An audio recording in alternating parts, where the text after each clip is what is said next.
habis lahiran tapi bagian situ kok tetap sakit ya, nggak sembuh-sembuh. Apa sih sebabnya?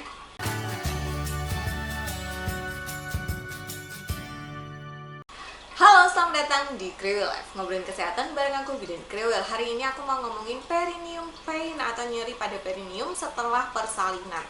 Nah, tapi sebelum aku bahas lebih lanjut, jangan lupa untuk klik dulu tombol subscribe-nya dan nyalakan lonceng notifikasi supaya nggak ketinggalan video terbaru dari aku.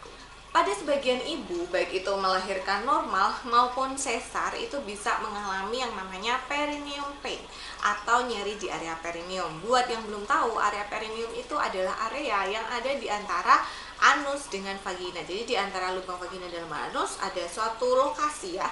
Nah, itu adalah perineum. Perineum pain atau nyeri pada perineum ini bisa muncul setelah persalinan gitu. Baik itu kalian mengalami robekan perineum maupun tidak mengalami robekan perineum. Bahkan kalaupun kalian SC tapi ternyata kepala bayinya udah turun, kalian pun bisa mengalami nyeri perineum ini. Nah, kenapa sih nyeri perineum ini terjadi? Seperti kita tahu pada saat persalinan, kepala janin, kalian bisa bayangin ya, kepala bayi itu segede apa lewat di jalan leher kita. Otomatis tentu saja vagina, vulva, perineum itu semuanya akan meregang. Nah, tentu saja kadang-kadang regangan ini itu menyebabkan rasa yang tidak nyaman. Walaupun sebenarnya ketika kita hamil sudah ada hormon relaksan yang dirilis tubuh yang menyebabkan jadi nyerinya itu lebih terkondisikan karena otot-ototnya itu jadi lebih rileks. Meski begitu, ada beberapa ibu yang perineumnya itu masih tetap nyeri meskipun persalinannya itu sudah lewat gitu. Nah, apa saja yang menyebabkan nyeri pada perineum ini? Yang pertama, persalinan pervaginam tanpa adanya robekan. Meskipun nggak ada robekan, tapi seperti yang aku bilang tadi, karena kepalanya itu turun, dia menekan atau mendesak area perineum menjadi meregang, sehingga ini bisa menyebabkan rasa tidak nyaman, rasa nyeri, karena ketekan kepala. Kepala janin itu ya cukup keras kan ada tengkoraknya ya. Jadi kadang-kadang dia lebam, dia nyeri gitu, dan biasanya nyerinya ini memang sedikit bertahan sampai beberapa hari setelah persalinan. Yang kedua, karena dia mengalami robekan, baik itu robekan secara alami maupun episiotomi.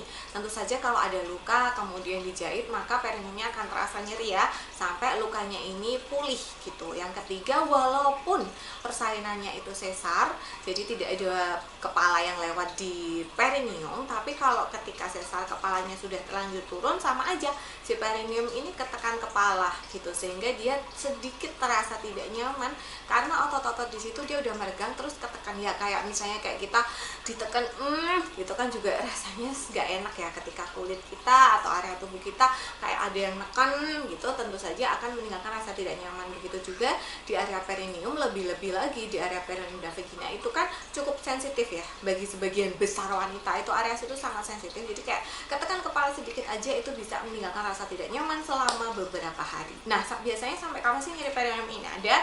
Biasanya sih nyeri perineum ini akan hilang ya setelah nifas selesai gitu. Jadi 3-6 minggu itu biasanya nyerinya sudah mulai hilang. Tergantung apakah di area tersebut ada luka perineum atau tidak, lukanya infeksi atau tidak gitu. Tentu saja kalau ada luka ditambah infeksi biasanya penyembuhannya akan lebih lama.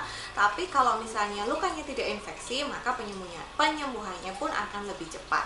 Tetapi harus diwaspadai ya, kalau misalnya rasa nyerinya itu semakin lama semakin nyeri, kemudian area di situ itu tampak memerah, terasa panas, kemudian kayak keluar nanah, ibu merasa demam, terus ada bau yang busuk, sebaiknya segera periksa ke dokter karena itu merupakan tanda-tanda jangan-jangan nih ada infeksi. Walaupun perineumnya nggak robek, jangan-jangan dalamnya di otot yang dalam itu ada yang robek gitu. Jadi sebaiknya kalau mengalami tanda-tanda infeksi seperti yang aku sebutkan, segera periksa ke dokter. Terus apa saja yang bisa kita lakukan untuk mengurangi rasa nyeri di area perineum? Yang pertama adalah kalian bisa menggunakan baju yang nyaman. Jadi jangan menggunakan legging, jeans gitu ya, karena itu akan semakin menekan area perineumnya itu. Jadi silakan menggunakan celana dalam yang nyaman, kemudian mungkin bisa pakai daster atau rok sehingga area di situ tuh kayak lebih mudah terkena angin, lebih terbuka, tidak ada tekanan yang berat gitu, sehingga rasa nyerinya bisa berkurang. Kemudian pastikan area perineum itu bersih. Jadi kalau misalnya kalian habis buang air besar, buang air kecil, itu silakan cebok sampai bersih, kemudian dilap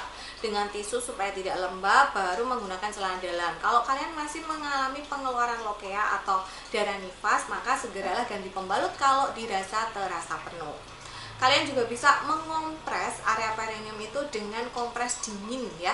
Kalau misalnya dia memang nampak lebam atau kebiruan kayak gitu, kalian bisa ngompres dingin. Kalian bisa menggunakan memang gel yang untuk ngompres, atau bisa juga menggunakan es yang dihalusin kayak gitu, dimasukin ke sarung tangan steril. Nah, itu kalian juga bisa menggunakannya untuk mengompres. Yang selanjutnya kalian bisa menggunakan bantal duduk. Jadi pakai bantal duduk supaya lebih nyaman duduknya. Area perineum itu tidak terlalu tertekan. Kalian bisa beli bantal duduk yang kayak gini nih, ada gambarnya. Nah, ini bisa kalian gunakan juga kalau seandainya kalian mengalami wasir. Jadi ketika duduk itu lebih nyaman, karena kan ibu setelah melahirkan tuh biasanya banyak duduk ya, entah itu menyusui atau ya duduk-duduk aja gitu.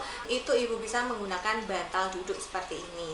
Nah, ibu juga bisa cebok dengan air hangat, mandi air hangat, dan juga mengompres si perineum ini dengan air hangat. Karena kalau misalnya dikompres dengan air hangat, itu biasanya dia akan melebarkan pembuluh darahnya, sehingga nanti peredaran darahnya lebih lancar, sehingga rasa nyerinya pun diharapkan jadi berkurang. Yang terakhir, kalau dirasa nyerinya sangat mengganggu, ibu bisa menggunakan salep yang bisa membantu mengurangi rasa nyeri dan juga mengkonsumsi obat anti nyeri.